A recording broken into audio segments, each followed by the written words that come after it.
Assalamualaikum warahmatullahi wabarakatuh. Bismillah, Alhamdulillah, wassalatu wassalamu ala rasulillah. Halo sahabat Taqwa, apa kabar? Senang sekali bisa menyapa kembali di kajian kita. Marhaban ya Ramadan. Wah, nggak kerasa ya kita sudah sampai di hari keempat bulan suci ini. Alhamdulillah, ini juga jadi pertemuan kita yang keempat di musim kedua. Melanjutkan perjalanan kita mengkaji juz kedua dari Al-Quran Al-Karim. Dan seperti biasa, seluruh rangkaian kajian kita ini alhamdulillah senantiasa berada dalam bimbingan dan pengawasan guru kita, Ustadz Ahmad Alifian BA LCMA. Kita doakan semoga Allah Subhanahu wa taala selalu menjaga beliau. Oke, jadi dalam beberapa menit ke depan kita bakal ngapain aja? Pertama, kita akan pahami dulu konteks di balik pemindahan arah kiblat. Lalu kita akan bedah gimana sih sikap ahli kitab waktu itu dan betapa cerdasnya Al-Quran mengungkap borok internal mereka. Nah, puncaknya semua itu akan kita tarik jadi pelajaran penting tentang gimana caranya kita bisa tetap teguh di zaman sekarang. Yuk, kita mulai. Jadi ayat yang akan kita dalami hari ini, Al-Baqarah ayat 145, itu nggak berdiri sendiri.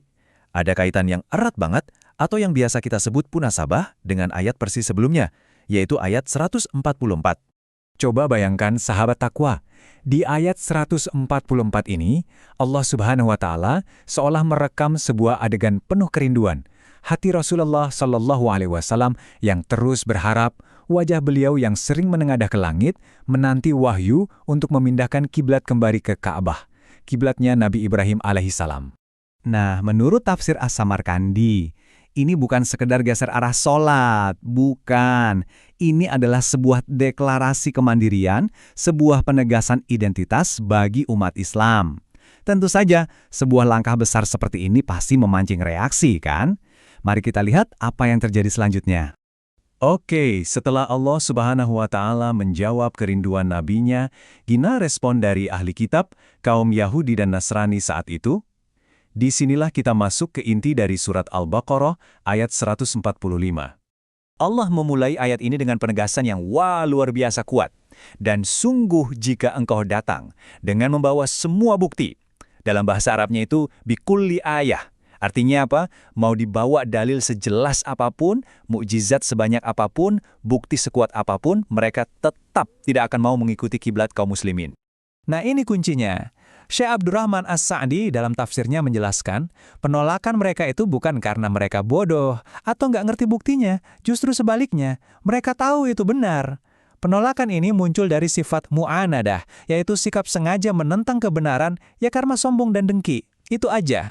Lalu dengan gaya bahasa yang sangat elegan, Al-Quran melanjutkan ayat ini. Dan di sini, Al-Quran seolah membuka kartu dari ahli kitab itu sendiri. Di sini nih, kita bisa lihat retorika Al-Quran yang cemerlang. Allah berfirman, dan sebagian mereka tidak mengikuti kiblat sebagian yang lain. Imam Al-Bagawi menyoroti hal ini. Logikanya begini, gimana ceritanya mereka bisa kompak bersatu menentang kiblatmu, wahai Muhammad, kalau di antara mereka sendiri saja kiblatnya beda-beda? Kaum Yahudi ke barat menghadap Baitul Maqdis, sementara kaum Nasrani ke timur, ke arah matahari terbit. Dan perhatikan, sahabat Taqwa, pilihan kata yang Allah Subhanahu wa Ta'ala gunakan itu sangat presisi. Di akhir ayat ada peringatan. Dan sungguh, jika engkau mengikuti ahwa'ahum, hawa nafsu mereka. Bukan mengikuti agama mereka loh, tapi spesifik banget, mengikuti hawa nafsu mereka. Ini poin yang sangat dalam. Tafsir As-Sa'di sekali lagi menggarisbawahi bahwa perdebatan soal kiblat ini, bagi mereka, udah bukan lagi soal mencari kebenaran. Bukan, isunya sudah bergeser. Sudah jadi ajang untuk memuaskan hawa nafsu, ego, dan sekedar keinginan pribadi untuk melawan Islam.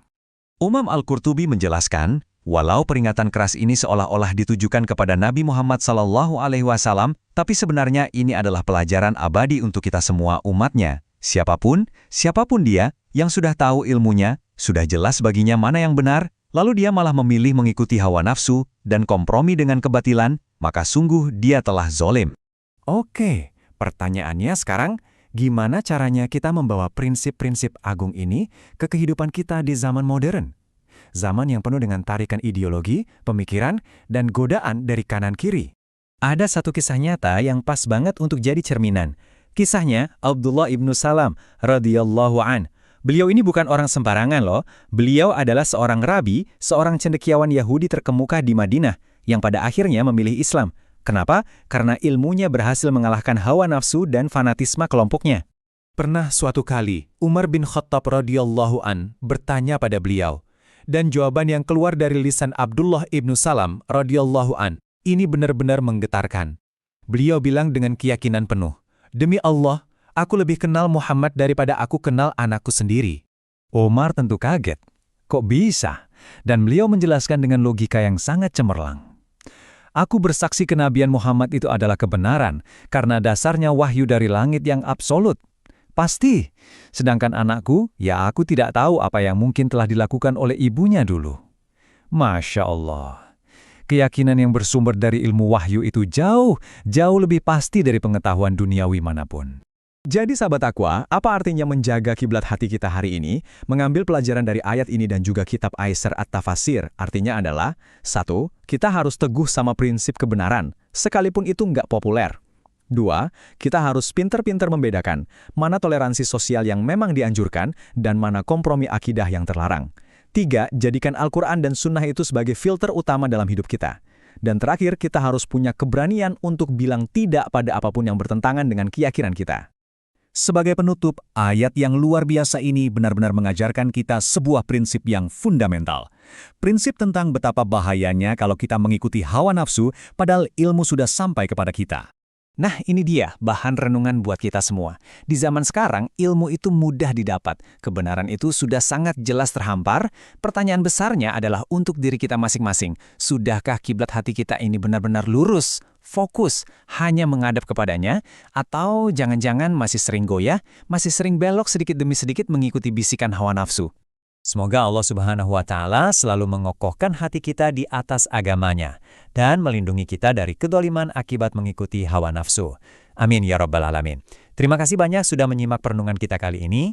Ini adalah Taqwa Talks with AI, when Taqwa talks to technology. Obrolan ringan menambah ketakwaan. Wassalamualaikum warahmatullahi wabarakatuh.